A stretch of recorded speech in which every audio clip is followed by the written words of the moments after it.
So good morning to all. ఈరోజు మనం ఆఫ్ఘనిస్తాన్ విద్యా వ్యవస్థ గురించి తెలుసుకుందాం. సో మనకు అందరికీ తెలిసిందే, ఆఫ్ఘనిస్తాన్ విద్యా వ్యవస్థ అనేది వాళ్ళ లిటరసీ రేట్ అనేది చాలా తక్కువలో ఉంటుంది. సో అందుకే ఆఫ్ఘనిస్తాన్ని వెనుకబడిన దేశంగా మనం చెప్పుకుంటాం. సో ఆఫ్ఘనిస్తాన్లో విద్యా వ్యవస్థ అనేక సంవత్సరాలుగా రాజకీయ పరిస్థితులు, యుద్ధాలు, సామాజిక పరిస్థితులు వంటి కారణాల వల్ల మార్పులకి లోనవుతూ వచ్చింది. సో ముందుగా మనం ఆఫ్ఘనిస్తాన్లో ఈ ఎడ్యుకేషన్ స్టేజెస్ గురించి తెలుసుకుందాం. సో అందులో మొదటిది ప్రైమరీ ఎడ్యుకేషన్, ప్రాథమిక విద్య. ఈ ప్రాథమిక విద్య అనేది 1వ తరగతి నుంచి 6వ తరగతి వరకు ఉంటుంది. సో పిల్లలకు ప్రాథమిక ఎడ్యుకేషన్ అండ్ మ్యాథ్స్, లాంగ్వేజెస్ చెప్పిస్తారు. Next stage lower secondary education, మాధ్యమ విద్య. ఇది 7వ తరగతి నుంచి స్టార్ట్ అయ్యి 9వ తరగతి వరకు ఉంటుంది. So next upper secondary education, ఉన్నత విద్య. సో ఇది 10వ తరగతి నుంచి 12వ తరగతి వరకు ఉంటుంది. నెక్స్ట్ ఈ స్టేజెస్లో స్టూడెంట్స్కి సైన్స్, ఆర్ట్స్ వంటి విభాగాలు ఉంటాయి. నెక్స్ట్ స్టేజ్ హైయర్ ఎడ్యుకేషన్, ఉన్నత విద్య. సో ఈ హైయర్ ఎడ్యుకేషన్ అనేది 12th క్లాస్ నుంచి స్టార్ట్ అవుతుంది. యూనివర్సిటీలో అడ్మిషన్ పొందుతూ ఉంటారు. సో నెక్స్ట్ కీ పాయింట్స్కి వచ్చేటప్పటికి యూనివర్సిటీలు అంటే పాపులర్ యూనివర్సిటీస్కి వచ్చేటప్పటికి కాబూల్ యూనివర్సిటీ ఉంటుంది. ఇందులో ఇంజనీరింగ్, మెడిసిన్, ఆర్ట్స్ వంటి కోర్సెస్లు అందుబాటులో ఉంటాయి. నెక్స్ట్ ఇందులో ఆఫ్ఘనిస్తాన్లో ఉండే మెయిన్ ప్రాబ్లమ్స్, సమస్యలు, సవాళ్ళకు వచ్చేటప్పటికి ఆఫ్ఘనిస్తాన్ విద్యా వ్యవస్థలో కొన్ని ప్రధాన సమస్యలు ఉన్నాయి. అది మెయిన్ వార్స్, అంటే యుద్ధ ప్రభావం వల్ల స్కూళ్ళు ధ్వంసం అవుతూ ఉంటాయి. కొన్నిసార్లు స్టూడెంట్స్ కూడా చనిపోతూ ఉంటారు. నెక్స్ట్ పేదరికం వల్ల పిల్లలు స్కూల్లో మధ్యలోనే డ్రాప్ అవుట్ అయిపోతున్నారు.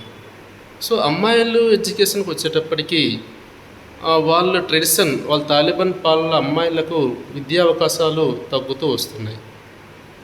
సో దానికి గల కారణాలుగా మనం వాళ్ళ ట్రెడిషన్గా చెప్పవచ్చు మనం. సో అదే టైంలో వాళ్ళలో ట్రైనర్స్ అంటే టీచర్స్ కూడా కొరత ఉంది. సో అమ్మాయిల విద్య గురించి చెప్పేటప్పుడు గతంలో అమ్మాయిలు చదవడానికి అవకాశాలు ఎక్కువగా ఉండేవి. కానీ ఇటీవల కొన్ని నియమాల వలన 6వ తరగతి తర్వాత అమ్మాయిల విద్యపై కొన్ని రిస్ట్రిక్షన్స్ పెట్టడం వలన ఉమెన్ ఎడ్యుకేషన్ అనేది, లిటరసీ రేట్ అనేది తగ్గిపోయింది.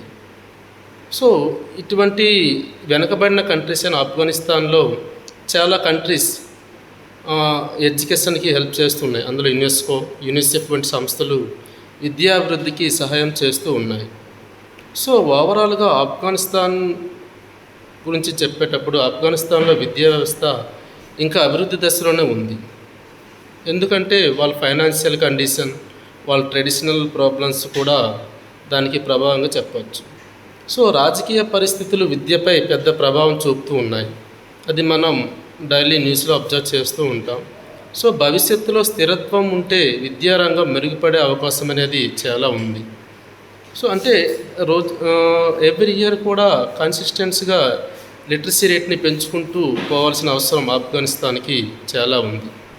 సో ఇది ఆఫ్ఘనిస్తాన్ సంబంధించిన కొన్ని educational points. So literacy rate వచ్చేటప్పటికి ఆఫ్ఘనిస్తాన్లో ఓవరాల్గా 37% ఆఫ్ పీపుల్, అంటే అబౌవ్ 15 ఏజ్ ఉండే వాళ్ళు మాత్రమే 37% లిటరసీ రేట్ ఉంది. ఇది 2021-22 క్యాలిక్యులేషన్ ప్రకారం. నెక్స్ట్ ఇందులో మేల్ లిటరసీకి వచ్చేటప్పటికి అబౌవ్ 52% ఉంది. ఫీమేల్ పర్సంటేజ్ 22-27 మధ్యలోనే ఉంది. సో ఫీమేల్ పర్సంటేజ్ అనేది చాలా తక్కువగా ఉంది. దానికి గల రీజన్స్ మనం ముందు చెప్పుకున్నాం.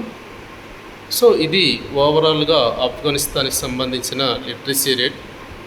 సో వరల్డ్ వైడ్ ఉండే లిటరసీ రేట్ కంటే ఆఫ్ఘనిస్తాన్ లిటరసీ రేట్ చాలా తక్కువ ఉంది. So thank you all. Next వీడియోలో మన నెక్స్ట్ కంట్రీ గురించి తెలుసుకుందాం.